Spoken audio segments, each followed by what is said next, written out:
Hey guys! Another mini vlog but this time going to Ichiran Ramen Taipei. Yes, merong Ichiran Ramen sa Taipei and I know na yung una yung tatanungin is paano nga ba pumunta doon? So from Taipei main station, you just have to go to Red Line and go to Songshan Station. From Songshan Station guys, use Google Maps kasi 8 to 10 minutes na lang yung Ichiran Ramen from there.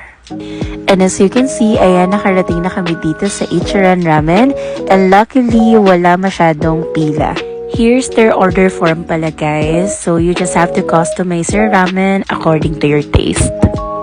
For reference lang din pala guys, 12 PM kami dito pumunta. And I'm not sure kung wala ba talagang pila at that time. But that was Wednesday. And yeah, we're so happy na walang pila kasi nakapasok agad kami. And ayan na nga, pinapunta na kami sa seats namin guys. And as you can see, super Japan feels, diba? Dito muna tayo guys mag-ramen kasi di pa natin kaya mag-Japan. Malaki-laking ipon pa ang kailangan para makapunta tayo doon.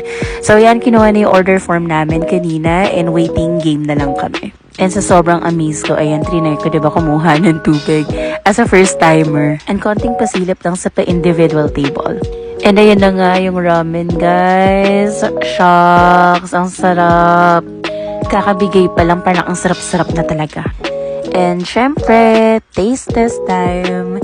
So ayan, ina-ask ko dyan si Pangs if masarap pa. And sabi niya naman masarap. And syempre, trinay ko na din yung akin.